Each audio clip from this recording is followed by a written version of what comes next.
Portfolio जितना simple हो, जितना सरल हो, जितना आप समझ सके उनके फैक्टर्स, उनके स्ट्रक्चरल मूव्स, तो उतना ही ईजी होता है आपके लिए पोर्टफोलियो कंस्ट्रक्ट करने को। इम्पोर्टेंस जानिए, समझिए वो एसेट क्लास को, लगता है कि आपको मदद करेगा तो वही इंक्लूड कीजिए। हर एक क्राइसिस के बाद एक लेसन सिखा के जाता है। 2008 ग्लोबल फाइनेंशियल क्राइसिस, 2013 में टेपर टैंट्रम हुआ था, 2020 में कोविड हुआ था, एंड अभी हमने ये वॉर देखी, सिनारियो देखे। इवन लास्ट 2 साल से करीब हमने कुछ ना कुछ जियोपॉलिटिकल इश्यूज देखे। सो आइडियल एलोकेशन के लिए हम बोलते हैं कि एक फॉर्मूला है 12-20-80। सो 12-20-80 को इस तरह एक्सप्लेन करूँगा कि आपके 12 महीने के एक्सपेंसेस आप सबसे सेफ जगह पे रख दीजिए। उसके बाद जो भी पैसे हैं 80% इक्विटी और 20% गोल्ड। अगर आपको बैलेंस्ड रखना है रिस्क एंड रिटर्न, तो एलोकेशन में भी बैलेंस होना चाहिए, ना ही एक लॉपसाइडेड एलोकेशन होना चाहिए। तो इंडिया में 3 एसेट क्लासेस में ज़रूर इन्वेस्ट कीजिए, इक्विटी, डेट एंड गोल्ड।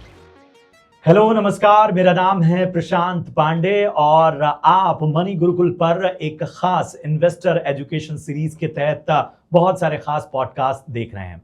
और आज मुझे बेहद खुशी हो रही है क्योंकि इन्वेस्टर एजुकेशन की दिशा में लगातार जो शख्सियतें, जो पर्सनालिटीज बेहतरीन तरीके से काम कर रही हैं, लोगों को इंस्पायर कर रही हैं, लोगों को आगे बढ़ा रही हैं, एक मार्गदर्शक बनकर, उनका गाइड बनकर, वो आज हमारे साथ मौजूद हैं।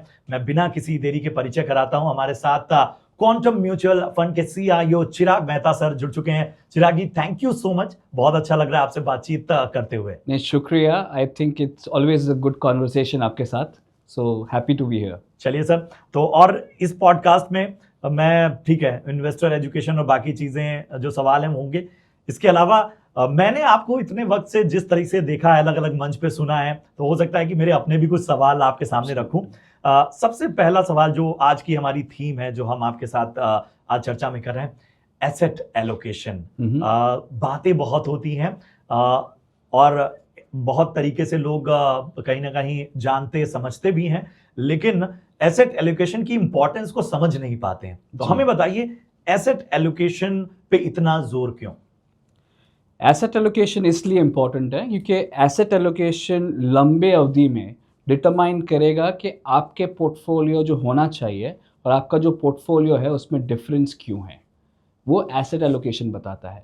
2 लोगों के पोर्टफोलियो या कोई भी पोर्टफोलियो का 80-90% variation in returns asset allocation से आता है, ना ही कि आप क्या लेते हैं, कब लेते हैं। उससे बहुत कम तय होता है कि आपके रिटर्न्स कितने डिफर करते हैं, मगर 90% वेरिएशन रिटर्न्स आपके एसेट एलोकेशन से आते हैं।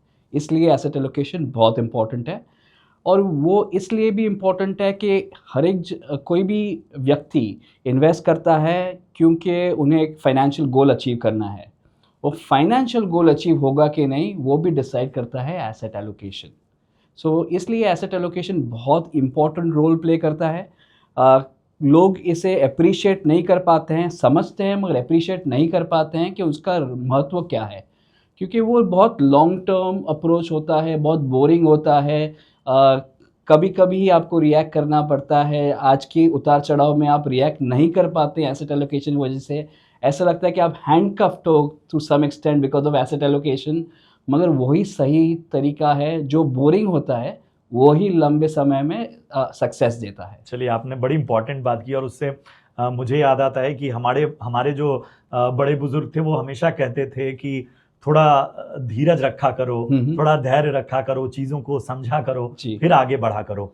और इसी से जुड़ा मेरा अगला सवाल है सर कि लोग ना, मतलब स्कीम सिलेक्शंस, ट्रेंड्स आजकल ये पकड़ने में ज़्यादा लगे हुए हैं और एलोकेशन के जो पूरा गणित है उसमें कहीं ना कहीं उतना ज़्यादा इन्वॉल्व नहीं होते हैं। तो आप क्या कहना चाहेंगे, मतलब ये जो बैलेंस नहीं बिठा पा रहे हैं, ये कितना ठीक नहीं है? उसके रीजंस है। लोग ट्रेंड या स्कीम सिलेक्शन पे ज़्यादा फोकस करते हैं, ना ही एलोकेशन पे। क्योंकि स्कीम सिलेक्शन और ट्रेंड्स टेंजिबल चीज़ें हैं। शॉर्ट टर्म में आप उसके नैरेटिव बना सकते हैं, ये मैंने सिलेक्ट किया, ये मैंने इन्वेस्ट किया, इसलिए मुझे इसका फ़ायदा हुआ। जो ग्रैटिफिकेशन जो बोलते हैं वो इंस्टेंट ग्रैटिफिकेशन होता है।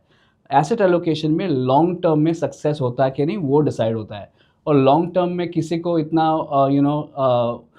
इम्पॉर्टेंट है, मगर वो फील टेंजिबिलिटी, कंट्रोल, अल्फ़ा, वो सब नैरेटिव्स नहीं आते हैं जब ये आप एसेट एलोकेशन करते हैं। स्कीम सिलेक्शन, ट्रेंड्स, मार्केट के उतार चढ़ाव, वो सब तुरंत नैरेटिव में टर्न हो सकते हैं। इसलिए लोगों का फैक्टर उधर ही होता है। और कहीं ना कहीं ओवरऑल इंडस्ट्री में भी फोकस यही रहा है कि कौन से स्टॉक बढ़े हैं, कौन से स्टॉक नीचे उतरे हैं, कौन सी स्कीम ने आउट परफॉर्म किया है, कौन सी स्कीम ने अंडर परफॉर्म किया है। एसेट एलोकेशन के अराउंड काफ़ी चर्चा नहीं होती है। सो आई थिंक जो इकोसिस्टम है वो इस तरह डेवलप हुआ है कि ये सब चीज़ों को महत्व ज़्यादा दिया है as oppose to asset allocation. हालांकि इन्वेस्टिंग में इम्पॉर्टेंट होता है एसेट एलोकेशन, ना ही कि ये ट्रेंड्स और स्कीम सिलेक्शन। बिल्कुल। तो ये जो इंस्टेंट कॉफ़ी, 2 मिनट नूडल्स और 30 सेकेंड रील्स वाला जो ज़माना है, जो आपको ट्रेंड पकड़ा रहा है, लेकिन वहाँ पर भी आपको कहीं ना कहीं धीरे चलने की एक प्रैक्टिस बनानी होगी। सर, कॉमन एक स्ट्रेटजी, रणनीति अगर मैं समझना चाहूँ खासतौर पे इन्वेस्टर्स के पॉइंट ऑफ व्यू से, क्योंकि मैं मान के चलता हूँ जब भी मैं बात करता हूँ तो एंकर जो है वो दर्शक का एक तरह से को रिप्रेजेंट कर रहा है। तो बहुत सारे लोग ऐसे होंगे जो शायद जितनी बातें हमने बड़ी बड़ी की उसमें बहुत सारी चीजें उनको समझ में नहीं आ रही होंगी, तो उनके मन में यही सवाल होगा कि एक बेसिक स्ट्रक्चर क्या है, स्ट्रेटजी क्या है एसेट एलोकेशन की। सो एसेट एलोकेशन एक तरीके से रिस्क रिडक्शन होता है। रिस्क कैसे आप कंट्रोल करें और वो रिस्क कंट्रोल होते हुए आप अपॉर्चुनिटी का कैसे फ़ायदा ले सकते हैं। तो रिस्क कंट्रोल कैसे होता है, डाइवर्सिफिकेशन से होता है। तो आप अलग अलग एसेट्स साथ में जोड़ के चले जिसमें अपॉर्चुनिटी भी हो और अलग तरीके से रिस्क कंट्रोल मेजर्स भी हो। कोई भी एसेट क्लास दूसरे एसेट क्लास से साथ में चल सकते हैं या अलग अलग चल सकते हैं।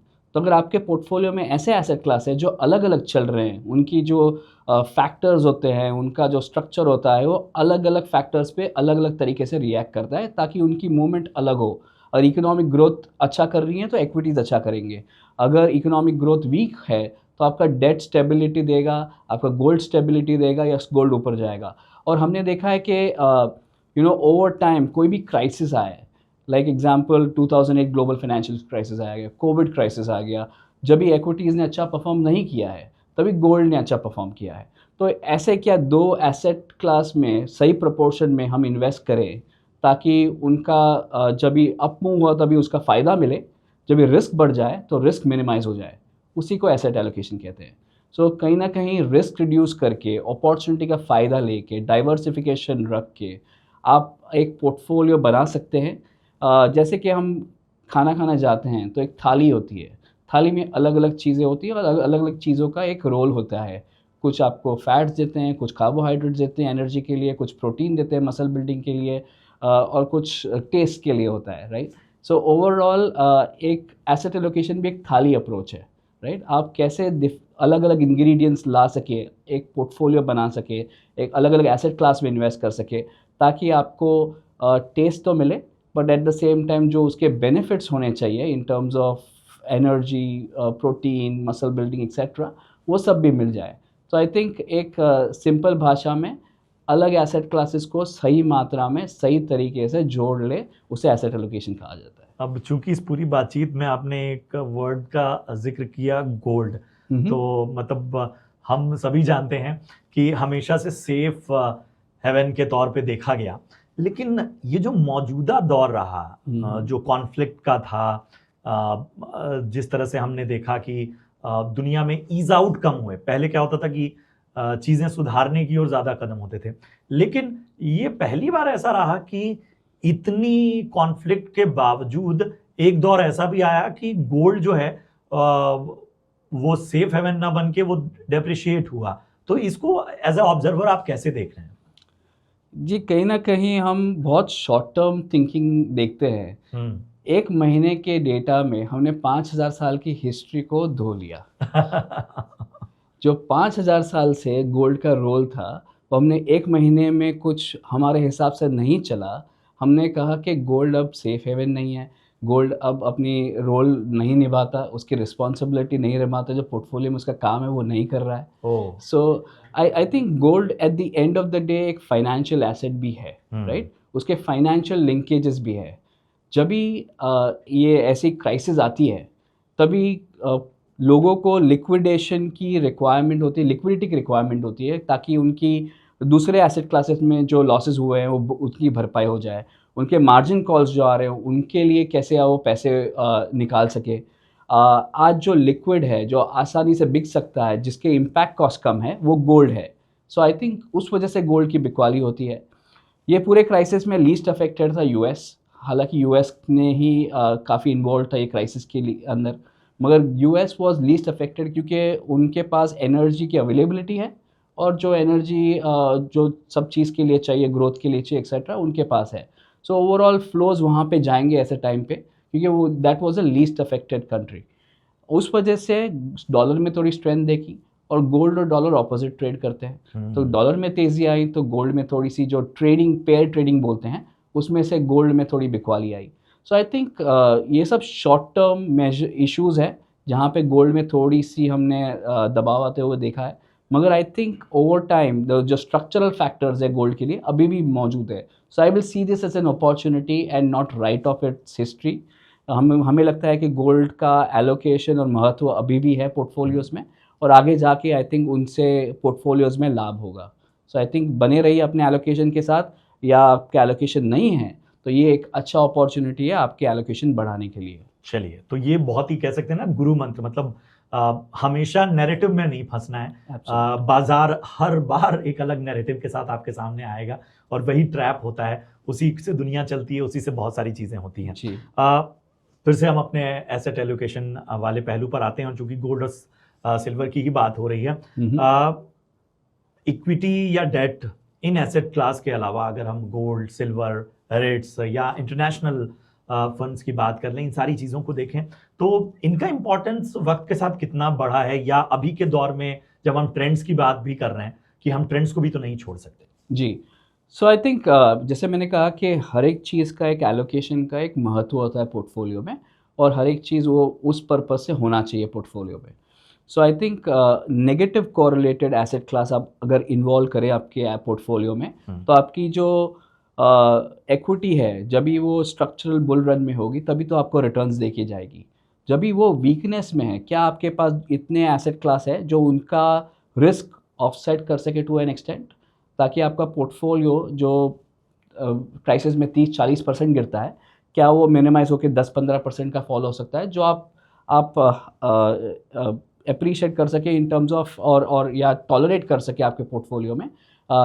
तो वो देखना चाहिए कि एसेट क्लास कौन से हैं, कि मैं कैसे ये एसेट क्लासेस को अपने पोर्टफोलियो में लेके आऊँ।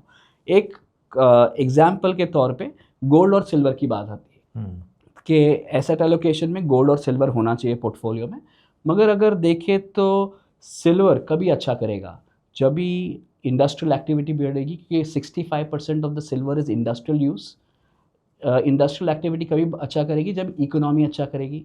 इकोनॉमी अच्छा करेगी तो आपका इक्विटी भी अच्छा करेगा। तो इक्विटी और सिल्वर आपको सेम एक्सपोजर देते हैं, राइट? गोल्ड उल्टा करता है, गोल्ड ऑपोजिट जगह पे जाता है। जब इक्विटीज़ नीचे जाते हैं गोल्ड ऊपर जाता है, इक्विटीज़ ऊपर जाते हैं तो गोल्ड शायद नीचे जाता है। सो हमें ये देखना चाहिए कि क्या फैक्टर्स दोनों एसेट क्लासेस चला रहे हैं, क्या उनमें ऑपोजिट रिलेशन है। सो कंफ्यूज ना हो, सिल्वर एक टैक्टिकल प्ले हो सकता है, मगर स्ट्रक्चरल पोर्टफोलियो एलोकेशन नहीं हो सकता है। गोल्ड टैक्टिकल नहीं हो सकता है, मगर एक स्ट्रक्चरल प्ले हो सकता है पोर्टफोलियो में। सो इस तरीके से आपको क्लासीफाई करना है एसेट क्लासेस को। लोग बोलते हैं कि बहुत सारी चीज़ें होनी चाहिए पोर्टफोलियो में। मेरा मानना है कि पोर्टफोलियो जितना सिंपल हो, जितना सरल हो, जितना आप समझ सके उनके फैक्टर्स, उनके स्ट्रक्चरल मूव्स, तो उतना ही ईजी होता है आपके लिए पोर्टफोलियो कंस्ट्रक्ट करने को। वरना पोर्टफोलियो में बहुत सारा नॉइज़ आ जाता है as oppose to its ability to give you a good risk adjusted return. So importance जानिए, समझिए वो एसेट क्लास को, लगता है कि आपको मदद करेगा तो ही इंक्लूड कीजिए, जैसे ग्लोबल डाइवर्सिफिकेशन, ग्लोबल एक्विटीज़ की बात करते हैं। ग्लोबल डाइवर्सिफिकेशन आपको समझ आता है तो कीजिए थोड़ा बहुत, क्योंकि गोल्ड आपके पास ऐसा सिंपल एसेट क्लास है जो आपको ग्लोबल डाइवर्सिफिकेशन या रुपी हेज देता है इन जब भी रुपी डिप्रिशिएट होता है। सो हम ऐसा कहते हैं कि गोल्ड में आज इन्वेस्ट कीजिए और कल से प्रे कीजिए वो आधा हो जाए। अगर आपने 15 रुपये गोल्ड में डाले हैं वो आधा हो गया तो आपका 85 शायद बहुत ऊपर होगा। सही बात है। राइट, अगर वो 85 अच्छा नहीं कर रहा है तो आपको वो 15 गोल्ड में चाहिए। Right, it's a must. So इस तरह देखिए पोर्टफोलियो को, ना ही गो बाय विम्स के एंड फैंसीज़ के लोग इसमें इन्वेस्ट कर रहे हैं मुझे भी करना चाहिए, मेरे पोर्टफोलियो में भी होना चाहिए। ग्लोबल डाइवर्सिफिकेशन इसलिए होता है क्योंकि वहाँ पे एक अलग इकोनॉमी है, अलग इकोनॉमी का एक्सपोजर मिल रहा है और मोर सो रुपी का हेज मिलता है। वो आपको गोल्ड में आधा तो मिल रहा है। सो टू सम एक्सटेंट गोल्ड एक अच्छा निभा देता है। हम मानते हैं कि एक्विटी, गोल्ड और थोड़ी सी स्टेबिलिटी के लिए फिक्स्ड इनकम, और वो भी more so like the liquid fund, एक अच्छा एलोकेशन बना देता है लोगों के लिए। सो आई थिंक सिंपल रखिए, समझिए, और जो भी आपको लगता है कि ऑपोजिट चल रहे हैं वैसे एसेट क्लासेस को इंक्लूड कीजिए, ना ही कि सब जो सिमिलर चल रहे हैं या फिर नरेटिव चल रहा है। I think you should be very of that. बिल्कुल, मतलब हर इन्वेस्टर की जर्नी अपनी अलग होती है, जी। उसके गोल्स, उसके पोर्टफोलियो का अप्रोच सब अलग है, तो शायद उस लिहाज से भी आपको खुद को समझना होगा। मल्टी एसेट एलोकेशन, अगर हम रिटेल इन्वेस्टर की बात करें तो इसे कैसे डिकोड करेंगे और कितना इंपॉर्टेंस बढ़ा है खासतौर पे इस तरह के दुनिया में जहां पर चीजें अब और ज्यादा वॉलेटाइल होती जाएंगी। सो आई थिंक लोग धीरे धीरे समझ रहे हैं इंपॉर्टेंस ऑफ एसेट एलोकेशन। हर एक क्राइसिस के बाद एक लेसन सिखा के जाता है। 2008 ग्लोबल फाइनेंशियल क्राइसिस, 2013 में टेपर टैंट्रम हुआ था, 2020 में कोविड हुआ था, एंड अभी हमने ये वॉर देखें, सिनारियो देखें, इवन लास्ट 2 साल से करीब करीब हमने कुछ ना कुछ जियोपॉलिटिकल इश्यूज़ देखे हैं। सो आई थिंक हर एक में लोग समझ रहे हैं कि भले एक्विटीज़ लंबे समय में अच्छा एसेट रिटर्न देके जाता है, मगर eight the same time it is not bankable. अगर आपके गोल, आपको समझिए कि बच्चों की पढ़ाई के लिए कुछ पैसे की ज़रूरत है, आपके पैसे एक्विटीज़ में है, क्या ऐसे टाइम पे आप निकाल पाएंगे एक्विटी से पैसा? निकाल पाएंगे तो आपको कितना लॉस होगा? तो ये लोग समझ रहे हैं कि ताकि मेरे गोल्स अगर नज़दीक आ रहे हैं या फिर मुझे कभी भी पैसे की ज़रूरत पड़ सकती है, उतने पैसे अलग से निकाल के रखें या तो सेफ़ जगह पे रखें, इन्वेस्ट करें, और उसी तरीके से एसेट एलोकेशन बन रहा है लोगों का। सो आई थिंक हर एक क्राइसिस में लोग समझ रहे हैं, सीख रहे हैं और अपना एसेट एलोकेशन की तरफ बढ़ रहे हैं। तो एक एग्जांपल दूंगा अगेन गोल्ड के लिए, क्योंकि गोल्ड अभी मेन स्ट्रीम एसेट होते जा रहा है इंडियन पोर्टफोलियोज़ में। जो पहले लोग कहते थे कि 2-3% एलोकेशन गोल्ड में होना चाहिए, वो धीरे धीरे बढ़ के 5% हुआ। फिर एक क्राइसिस आया, लोगों ने बोला कि 10% एलोकेशन होना चाहिए। फिर एक क्राइसिस आया, अभी बोल रहे हैं 15% एलोकेशन होना चाहिए। हम 2006-07 से बोलते आ रहे हैं कि गोल्ड में 15% एलोकेशन होना चाहिए। That is the right allocation. So India बढ़ रहा है towards asset allocation and I think that is the right वे। चलिए, क्या वाकई मल्टी एसेट एलोकेशन जो है वो पोर्टफोलियो के रिस्क को या आपकी जो कहते हैं ना कि एक संतुलन बिठाने को, इसको कहीं ना कहीं मैनेज कर रहा है? No, absolutely. आई थिंक जो फ्लोज हम मल्टी एसेट में भी एज अ कैटेगरी आते देख रहे हैं, वो कह रहा है कि लोग समझ रहे हैं कि एसेट एलोकेशन कैसे होना चाहिए और एसेट एलोकेशन में पैसे रहने चाहिए। सो आई थिंक एक तरीके से मल्टी एसेट फंड उनको एक परफॉर्मेंस हिस्ट्री दे रहे हैं कि रिटर्न तो आएंगे बट रिस्क भी साथ में कंट्रोल करना कितना इंपॉर्टेंट है, उसका बेनिफिट लॉन्ग टर्म में कैसा होता है। So if you look at multi asset funds ने नेविगेट किए हैं साइकिल्स काफ़ी अच्छी तरीके से, ताकि जब भी रिस्क हो तभी उन्होंने कम रिस्क लिया है, और जब भी रिस्क अपॉर्चुनिटी हो तभी उन्होंने अपॉर्चुनिटी को कैपिटलाइज किया है। So I think multi asset fund एक अच्छा तरीका है, ये वन स्टॉप सोल्यूशन है। अगर आपके लिए वो फिट बैठता है तो नथिंग लाइक इट, मगर हर एक के लिए एक कस्टमाइजेशन होना चाहिए। तो एक एडवाइज़र या जो भी आपको सलाह देते हैं एक पोर्टफोलियो एलोकेशन बनाने के लिए, उनके हिसाब से आप कस्टमाइज़ करा के चलिए। और उनका मानना है कि आपको मल्टी एसेट फंड्स एक वन स्टॉप सोल्यूशन देते हैं तो उसमें इन्वेस्ट कीजिए, या तो फिर आपको कस्टमाइजेशन आपके गोल्स या आपकी ज़रूरत जिस हिसाब से है, आपको कस्टमाइजेशन की ज़रूरत है, आप अपना बना सकते हैं मल्टी एसेट। मगर मल्टी एसेट एलोकेशन अप्रोच रखेंगे तो आई थिंक लॉन्ग टर्म में बेनिफिट देगा। चलिए, इस पूरे मतलब एक जो कहते हैं ना बिहेवियरल चेंज आया है खासतौर पे जी। इन्वेस्टर्स के पॉइंट ऑफ व्यू से देखें कि पहले भी होता था कि जैसा आपने तमाम क्राइसिस का जिक्र किया या किसी तरह का सेटबैक भी आता है या पॉलिटिकल अगर हम लीडरशिप में भी कहीं कुछ दिक्कत देखते हैं तो हम देखते हैं कि वो इम्पैक्ट करता है और वहां पर इन्वेस्टर थोड़ा सा बेचैन होता है। जी। लेकिन अब ये ज्यादा हो रहा है, मतलब लोग लॉन्ग टर्म वेल्थ क्रिएशन का टारगेट तो रख रहे हैं लेकिन वो घड़ी घड़ी आप लोगों को परेशान भी कर रहे हैं या जी। मतलब शायद एग्जांपल्स की कमी नहीं है। तो ये जो एक टेम्परामेंट है इसे कैसे देख रहे हैं आप? जी, एसेट एलोकेशन का इम्पोर्टेंस अभी ज़्यादा बढ़ा है, आपने जैसे कहा, क्योंकि अभी इक्विटीज़ में लोगों के पैसे बहुत ज़्यादा है in relative terms to what it used to be. पहले 3-4% एलोकेशन होता था, अब 10-15% एलोकेशन हो गया इक्विटीज़ को।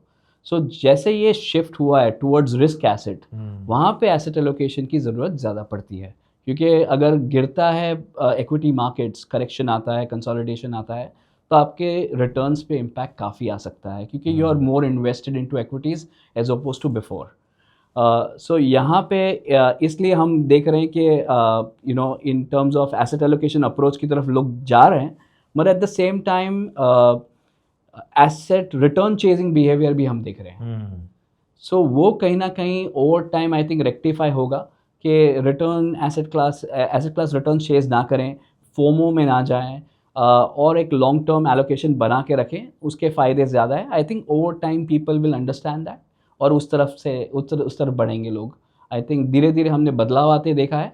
आई think as we go ahead I think we will see more of it. चलिए, ना ज़्यादा रिस्क लेने वाले ना कम रिस्क लेने वाले, अगर एक मॉडरेट रिस्क एपेटाइट है किसी की तो आज के दौर में, और मैं हमेशा ये मानता हूँ कि अभी वाली दुनिया में तो पास्ट परफॉर्मेंस और बाकी चीज़ें तो पीछे ही छोड़नी पड़ेगी, अब यहाँ से आगे देखना होगा। तो यहाँ से फिर आइडियल एसेट एलोकेशन पोर्टफोलियो में क्या आपको नज़र आता है?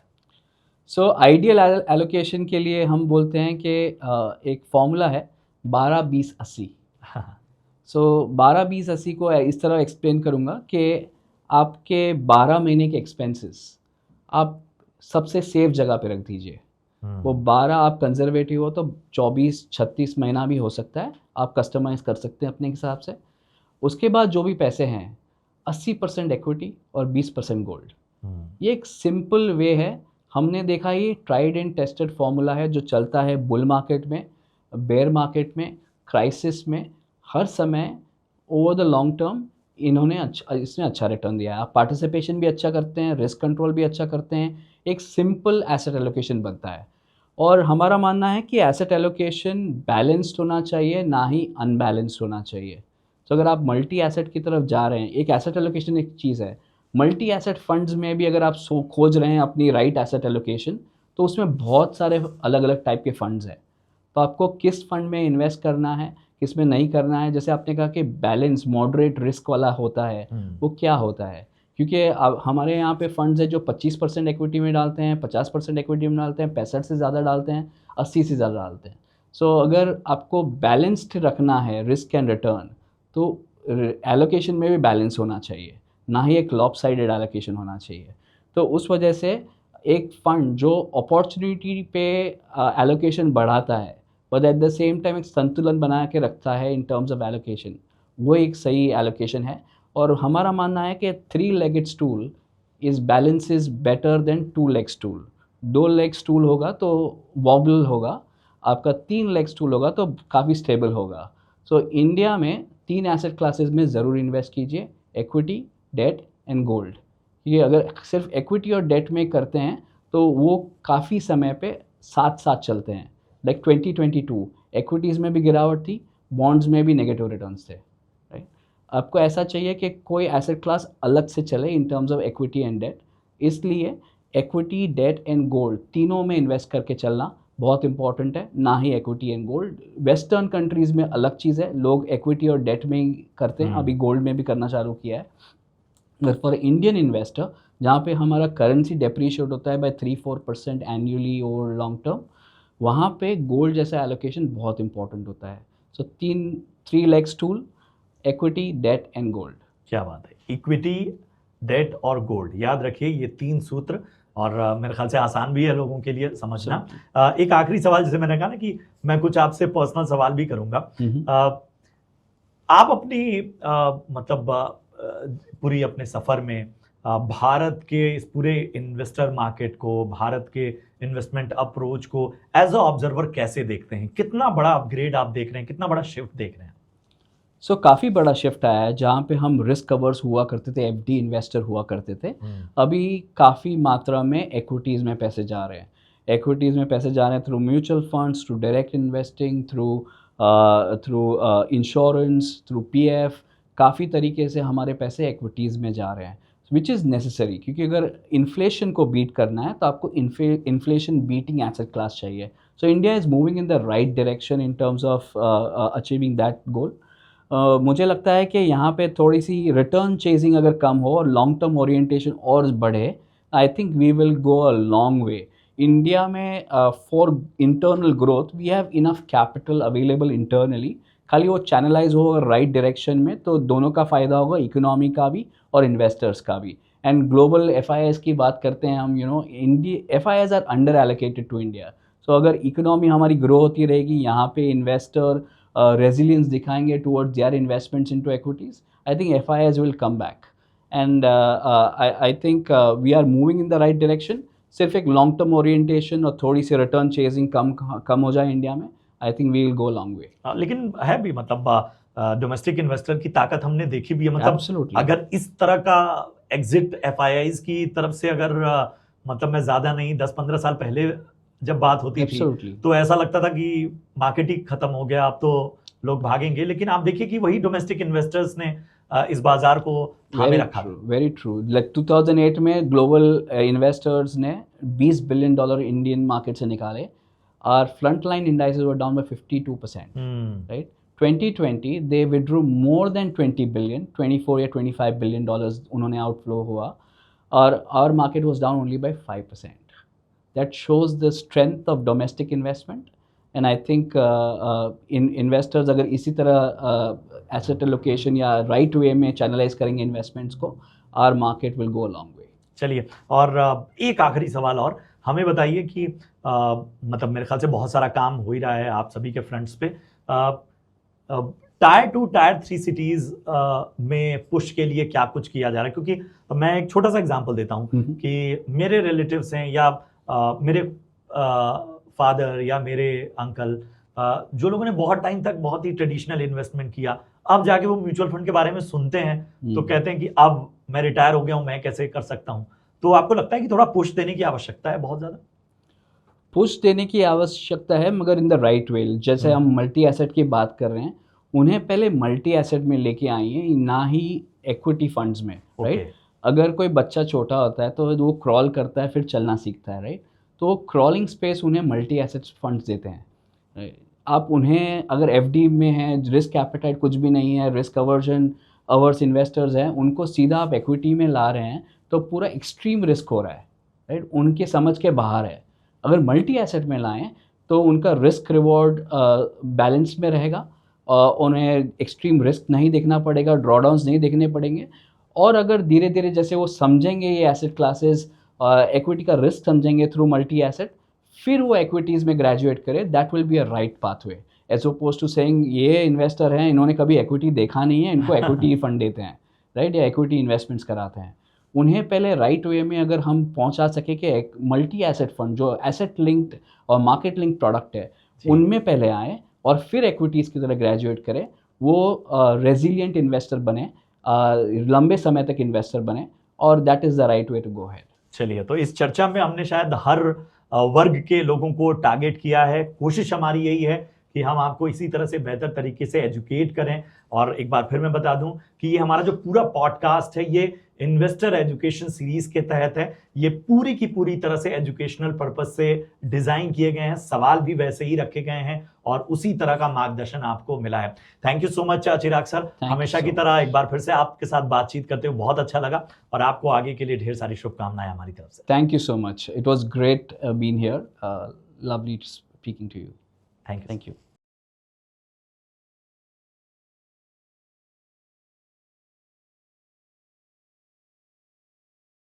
Mutual fund investments are subject to market risks. Read all scheme related documents carefully.